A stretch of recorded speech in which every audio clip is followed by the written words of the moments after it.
amigas, continuamos en esta entrevista con Javier Protzel, ¿está bien dicho? Sí, bueno, como tú digas, como tú quieras. Y estábamos conversando sobre este tema de la experiencia del viaje, y en el libro tú hablas de algunos de los grandes viajeros del siglo XX en el Perú. Sí. Está José María Arguedas, está Ribagüero, está también Víctor Andrés Belaúnde, ¿no?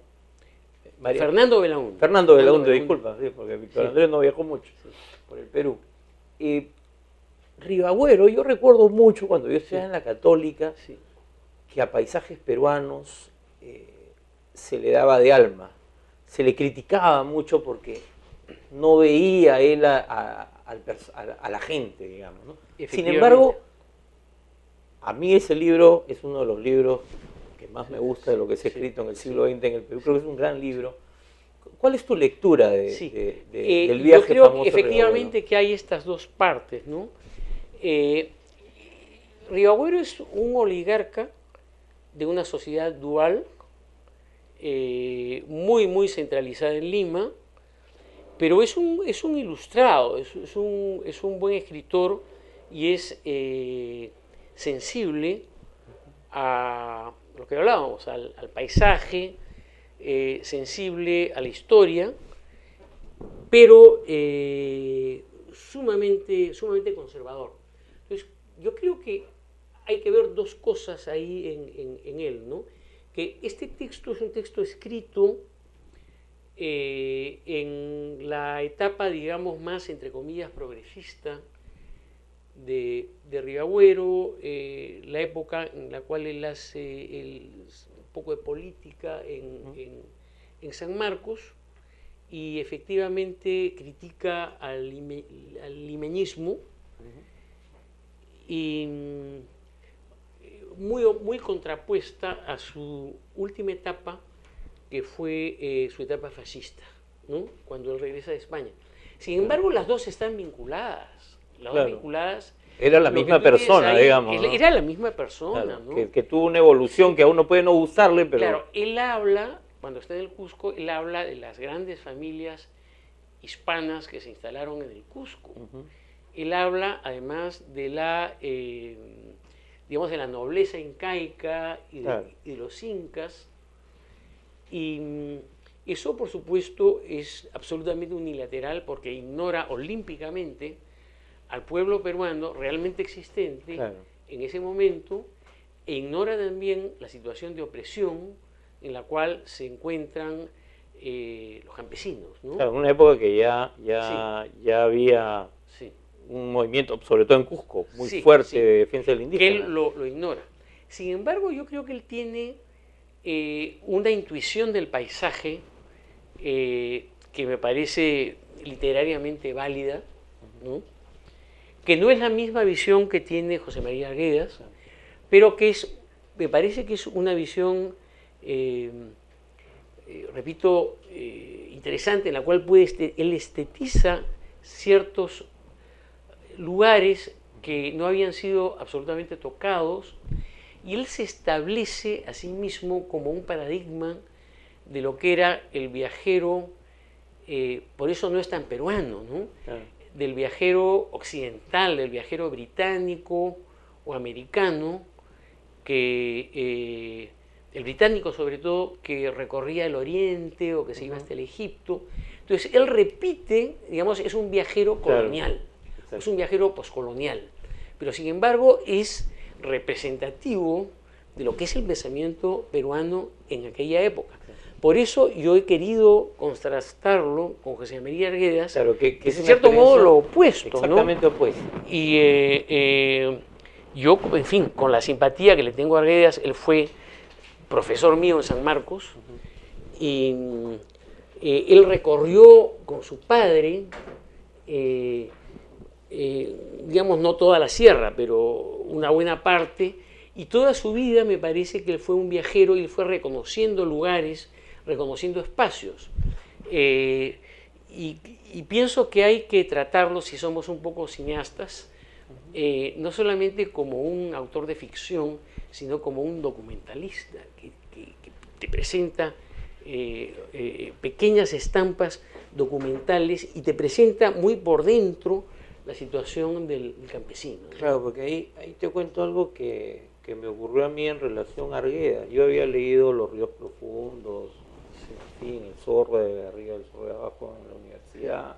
Habíamos estudiado ahí, antes en el colegio, claro, los cuentos, que era lo que primero leía. Pero Todas las sangres la leí cuando vivía en Cusco, en el pueblo de Ocongate. Ya. Y entonces yo leía Todas las sangres, no sabía del famoso debate aquel sobre Toda la sangre, claro, no sabía de ese debate en ese momento, pero decía, varias de las cosas que Arguedas decía, o describía, o narraba, yo las veía en 1991, todavía, en las relaciones cotidianas, es decir, ya no había el hacendado, eran los comerciantes, ¿no? Y la relación con las comunidades, pero cosas que tú decías, que vigencia, ¿no? De esta mirada, porque es una mirada muy profunda. Claro. Muy profunda. Y que los científicos sociales de su tiempo no entendieron. No la entendieron. ¿No? Yo te diré,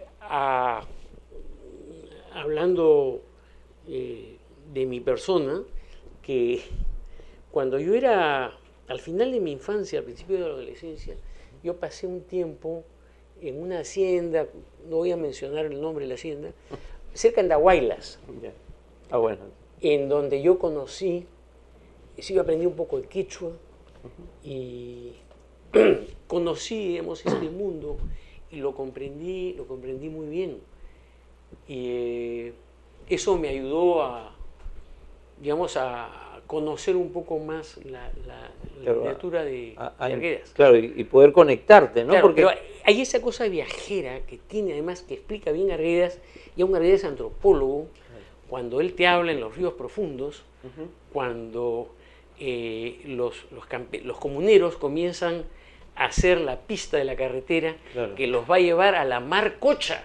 Mar Cocha, es decir, que era, como no sabía que era el mar, era una cocha, pero era muy grande, era la Mar Cocha, ¿no? Claro. Y cuando entran los camiones, porque son los primeros vehículos que entran, ahí se suben ellos para ir a Lima, ¿no? Claro, y que es algo que yo lo he conversado acá con Richard Webb. Sí. Porque él me decía, los antropólogos vieron el tema de la importancia de los caminos para los comuneros, pero lo describieron, pero no lo analizaron lo suficiente. Pero hay muchas cosas por esta mirada que tú decías, estática, ¿no? Claro. Encajonados en un solo lugar, ¿no? Un poco la foto del campesino al lado de su llama. Pero no es así. En fin, yo he tenido un informante, en fin, que es amigo mío, que es un señor que veía anda por los 80, que él es de cerca del Ircay, en Huancavelica. Aprendió tardíamente a leer y a escribir. Entonces, él me habla de su relación con la noche, cuando él caminaba subía un cerro para ir de un pueblo al otro, llegaba por la mañana, caminando la noche entera.